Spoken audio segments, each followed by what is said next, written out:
Bienvenidos. Hoy, como ven, no estamos en ninguna facultad, sino que queremos mostrarles el lugar donde trabajamos, este servicio de medios audiovisuales de la Universidad de Valladolid.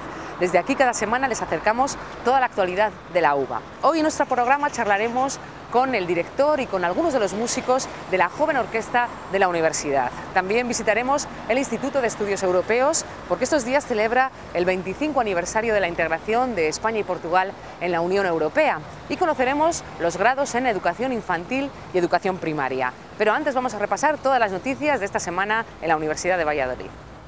La Universidad de Valladolid se une a la programación que la ciudad organiza durante estas fechas navideñas y propone varias actividades destinadas a grandes y pequeños. Entre las actividades que ofrece la UVA se han programado varios talleres para niños y el tradicional Belén navideño del Museo de la Universidad. Ayer dio comienzo el taller infantil de invierno jugando con papel en el Palacio de Santa Cruz. Las actividades están destinadas a niños y niñas de entre 6 y 11 años. Durante 2 días los participantes utilizan el papel para descubrir las posibilidades creativas de este material, unas veces relacionado con las obras de arte clásica y contemporánea y otra con el arte africano. Cada taller tiene una duración de 3 horas en grupos de 15 niños y se divide en 2 sesiones. La primera se celebrará los lunes y la segunda los martes de cada semana, a lo largo del periodo vacacional. La actividad tiene un coste de 1 euro por participante. Además, los vallisoletanos y foráneos podrán disfrutar así hasta el próximo 5 de enero de una pequeña pero original obra que reproduce un nacimiento, construido íntegramente con papel de las más diversas calidades y colores, creado por el doctor Nemesio Montero Pérez. Como es tradición, la Universidad de Valladolid organiza esta actividad durante las fiestas navideñas, ofreciendo su espacio para formar parte del itinerario de belenes que se exponen en la ciudad. La joven orquesta de la Universidad de Valladolid se fundó hace 12 años. Desde entonces y cada curso ha ido mejorando hasta convertirse en una de las mejores orquestas universitarias españolas. Sus músicos, que son la mayoría estudiantes, tienen que ensayar muy duro para que sus conciertos suenen así de bien.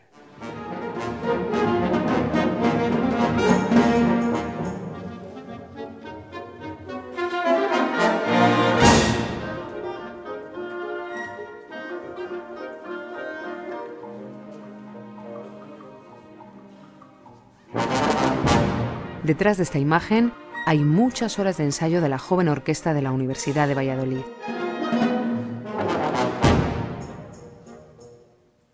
La mayoría de sus miembros son estudiantes de la UVA, aunque también está abierta a músicos profesionales. Al frente, su director Francisco Lara. La verdad es que este trabajo es muy agradable, sobre todo por la disponibilidad y la actitud positiva que muestran los músicos a la hora de estudiar las obras y de trabajar y de ensayar. Es muy agradable. Samuel está finalizando la carrera de ingeniería y es violín de la joven orquesta. Milena se ha licenciado en Administración y Dirección de Empresas y ahora realiza un máster en Gestión Cultural. Compaginar estudios y afición a la música les exige un esfuerzo extra. Si algo te gusta, siempre encuentras el momento para cuadrarlo de cierta forma. Pero sí, creo que es muy complicado para todos los que estamos aquí, porque todos tenemos nuestra vida, nuestros estudios, nuestros trabajos, y bueno, tienes que buscar ese momento para cuadrar esto, sí. Por ejemplo, tenemos conciertos en mayo, en la ópera, por ejemplo, pues ya es una época en la que hay que empezar a preparar bien los exámenes, y aunque acabamos a mitad de mayo, pero bueno, siempre ya ves junio ahí encima y parece como que la cosa se va complicando. Pero bueno, se lleva bien, sobre todo porque al ser una actividad distinta, el estar estudiando y el ponerte a tocar, a ensayar en casa, a estudiar, pues bueno, la mente desconecta un poco y es un cambio de actividad que facilita.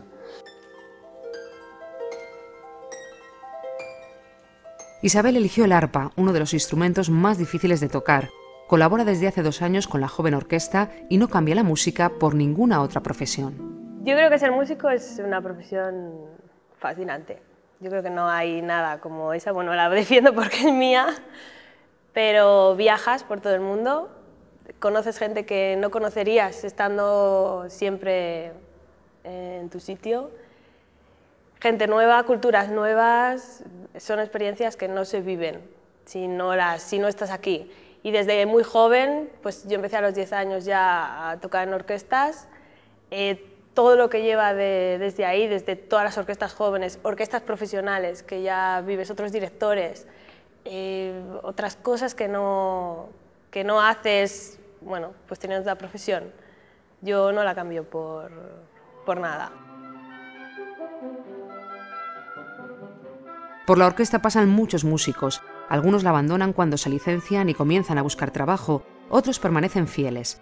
El núcleo duro se mantiene unido y eso hace más fácil integrar a los recién llegados. Armando es oboe y pertenece a los veteranos, lleva 10 años en la orquesta. He visto pasar a mucha gente, pero siempre hay un grupo más o menos que llevamos mucho tiempo tocando juntos, que ya está más o menos consolidado y por eso, gracias a eso también se obtienen los resultados, porque ya nos conocemos hace mucho tiempo, sabemos cómo tocamos cada uno y luego también cada vez que llega un músico nuevo es muy fácil adaptarse. Y la orquesta se atreve con todo. Numerosas actuaciones a lo largo del curso, algunas compartidas con el coro universitario e incluso lleva desde 2004 montando una ópera cada año, un espectáculo del que Francisco Lara es director artístico. Así consiguen difundir el gusto por la música clásica entre los jóvenes, algo que cada vez resulta más fácil porque, según asegura el director, la cultura musical en España ha cambiado para bien. Cuando yo era joven o cuando yo era estudiante, era mucho más difícil todavía, éramos bichos mucho más raros en aquella época, porque no había ninguna tradición, no había ninguna experiencia en la sociedad sobre realmente la música, ni siquiera en los conservatorios había posibilidades de estudiar muchos instrumentos, había a lo mejor piano y clarinete y alguno de violín y nada más.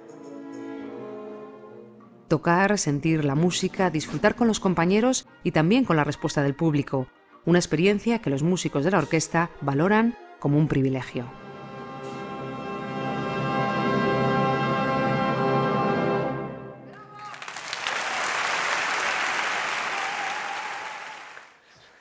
Dentro de unos días, el 1 de enero, se cumplen 25 años de la integración de España y Portugal en la Unión Europea.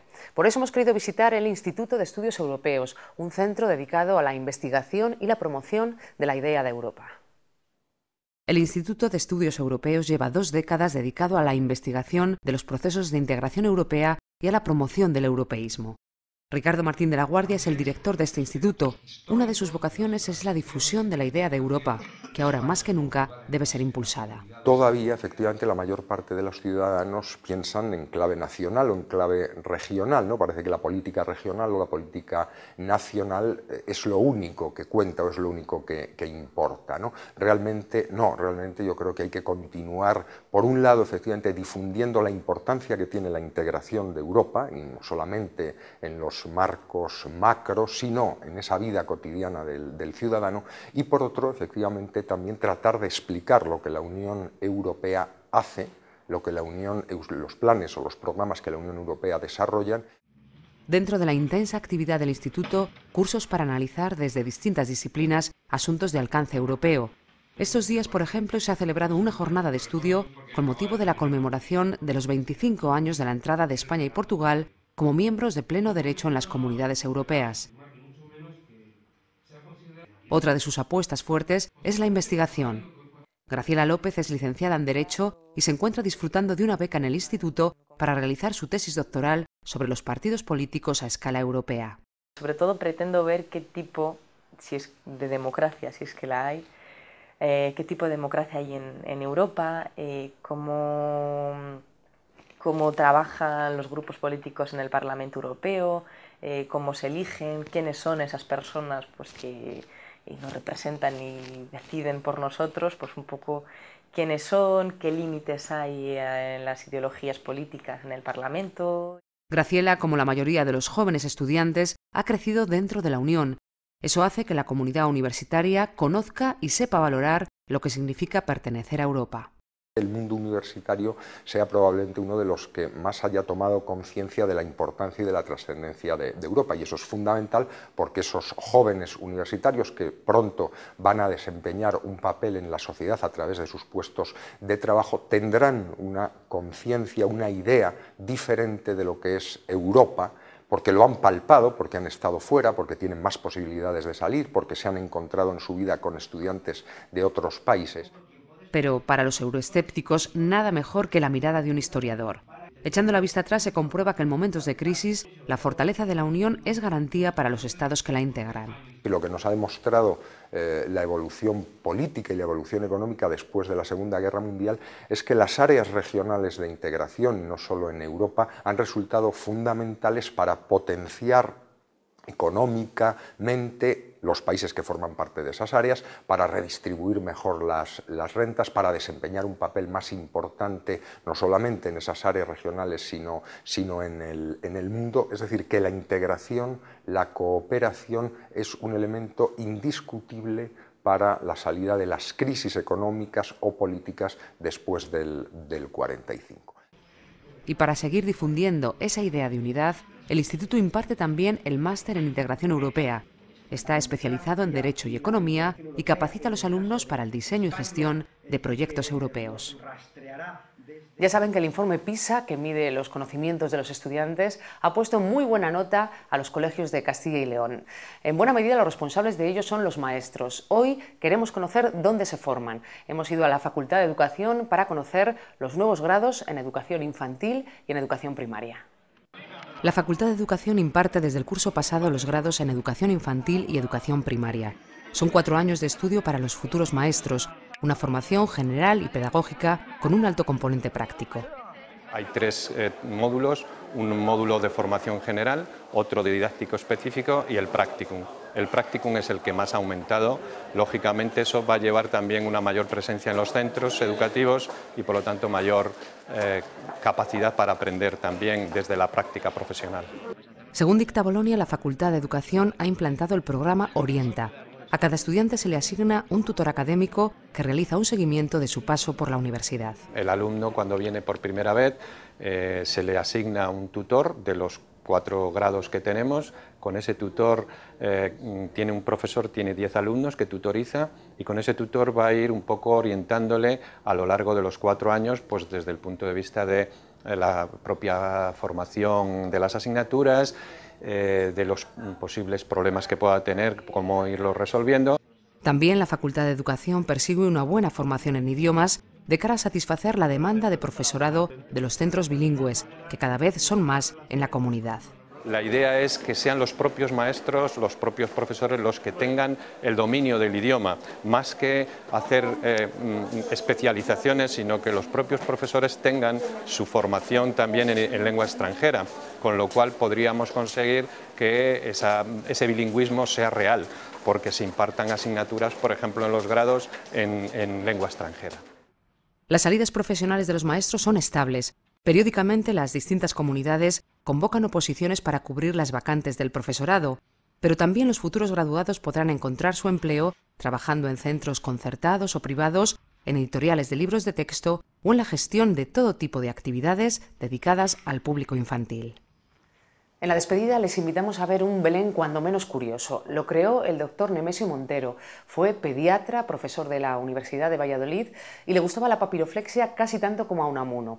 Él es el responsable del Belén que van a ver de más de 200 piezas realizadas con el material más humilde, el papel. Así nos vamos. Muchas gracias, feliz semana y feliz año a todos.